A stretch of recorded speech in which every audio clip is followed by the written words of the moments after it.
Hello, everyone, and welcome back to Beginner English Storytime. We're so happy you're here with us today. I'm Emily, and this is my co host, Daniel. Hi, Emily. How are you today? Hi, Daniel. I'm doing great. Thank you. How about you? I'm doing well, thank you. It's such a beautiful day to be here recording for our listeners. Yes, I feel the same. I just love chatting with our audience. And today we have a really exciting topic for you all. It's a big one, Emily. I think a lot of people are really interested in this. Are you ready to get started? Absolutely. But before we dive in, let's remind our wonderful listeners of something very important. Oh, yes. If you enjoy our podcast, don't forget to subscribe to our channel. Just click that subscribe button. It really helps us continue bringing you awesome content. And also, please share this episode with your friends, family, or anyone who's looking to improve their English. You can even share it on social media. Let's help spread the knowledge. And of course, don't forget to give us a big thumbs up.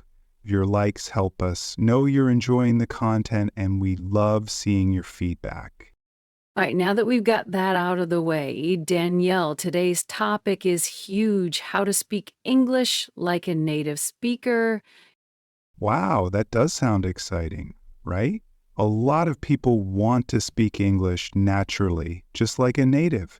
But for our beginners, what does that really mean? How can they get started? Great question. Speaking like a native doesn't mean you need to have a perfect accent right away. No, it's more about clear communication and understanding the natural flow of everyday conversations.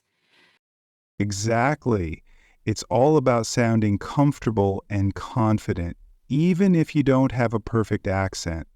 Don't worry about perfection, just focus on being understood clearly. Right, it's all about natural communication. So, where should we begin? What's the first tip we can give to our listeners? Tip number one, listen. Listen as much as you can to native speakers. Love that tip. Listening is the foundation of language learning. What should our listeners listen to? Everything. Listen to English music, watch English TV shows or movies, and even listen to podcasts like ours. Yes, exactly. By listening to native speakers, you start to pick up their intonation, how words connect, and their rhythm. You'll also hear common expressions like, "What's up?" or "How's it going?" instead of always saying, "How are you?" That's so true. And when you hear these phrases often enough, they stick with you. Before you know it, you'll be using them naturally too. So, step one, listen. The more you listen, the more your brain will start recognizing and remembering important phrases and expressions. Exactly. And what comes next, Emily? Tip number two, don't be afraid to make mistakes. This is so important. Yes, it's huge. Many people are afraid to speak because they worry about making mistakes. But remember, that's how we learn. Like a baby learning to walk, they fall down many times, but they keep trying. Exactly. Making mistakes means you're practicing, and practicing is the only way to improve. Even native speakers make mistakes. We say, or like, or sometimes we trip over our words. It's normal. So don't worry about being perfect. Just speak. Speak every day, even if it's just talking to yourself in the mirror. Yes, exactly. And talking to yourself is a great way to practice without pressure. Now, tip number three, Focus on common phrases and expressions. Instead of just learning individual words, focus on groups of words. I love this one. For example, instead of just learning hello, learn how's it going or nice to meet you. Exactly. Native speakers use these chunks of language all the time. For instance, when it's raining heavily, they might say, "It's raining cats and dogs," instead of simply saying, "It's raining." Aha, yes. And raining cats and dogs isn't literal, of course. It's an idiom. That's why learning idioms and phrases is so important. It makes your speech sound more natural and less robotic. The focus on common phrases like "take it easy" or "no problem." These little chunks of language will make your English sound more fluid and natural. All right, so step one, listen. Step two, don't be afraid to make mistakes. And step three, learn common phrases. Tip number 4, focus on pronunciation, but don't obsess over it. What do you mean by don't obsess, Daniel? Well, some people get too focused on having a perfect accent. But remember, native speakers have different accents. American, British, Australian. They all sound different, but they are all native speakers. Exactly. It's not about trying to sound like one specific accent.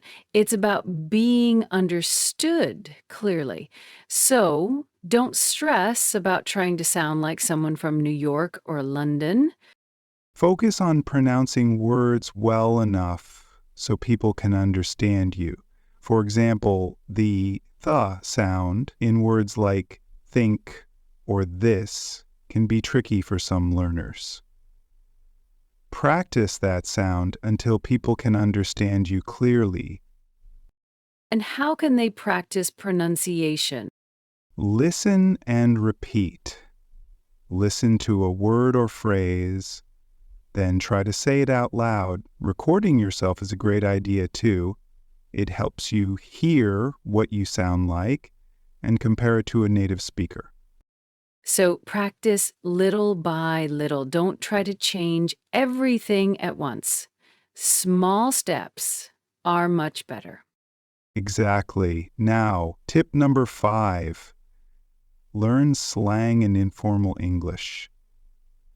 Native speakers use a lot of slang, especially in casual conversations. Slang makes your English sound more current and natural. For example, what's up means how are you, but it's much more casual. Right, but be careful. Slang is informal and should only be used in casual settings with friends. You wouldn't want to use slang in a job interview, for example.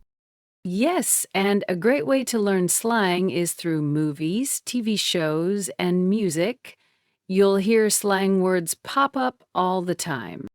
Okay, so step 6, think in English. Instead of translating from your native language, try to form your thoughts directly in English. That sounds challenging for beginners. How can they start doing this? Start small.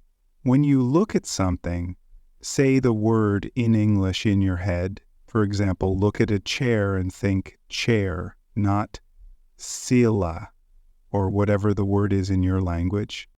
It's a great exercise. Over time, your brain will start to think in English naturally and you'll feel more fluent. Tip number 7, imitate native speakers. Listen to a sentence, then repeat it as closely as you can. This is a fun one. It's like acting. Copy the rhythm, tone, and speed of how a native speaker says something. Don't just focus on the words, but on the way they say them. Yes, and it's a great way to practice intonation and pronunciation at the same time. You can imitate sentences from movies, podcasts, or even YouTube videos. And finally, tip number 8, use fillers. Native speakers often use words like, or when they're thinking or pausing. Exactly. These fillers make your speech sound more natural. It's like you're thinking out loud. Just be careful not to overuse them. That's true. It's okay to pause and use a filler while you think of your next word. It shows you're speaking naturally, not reading from a script. All right, so let's review our tips. First, listen. Second, don't be afraid to make mistakes. Third, learn common phrases. Fourth, focus on pronunciation. Fifth, learn slang. Sixth, think in English. Seventh, imitate native speakers. And eighth, use fillers. And finally, remember, be patient and consistent. Learning English is a journey. Don't expect perfection right away, but celebrate every small victory along the way. That's great advice, Emily. Keep practicing, and your English will become more natural and confident. Thank you for joining us on Beginner English Storytime today. We hope these tips help you speak English like a native. If you liked this episode, don't forget to subscribe and share it with your friends. Also, leave us a comment and let us know which tip was most helpful to you. We'll see you next time with more fun and helpful tips. Keep practicing and keep speaking. Bye, everyone. See you soon.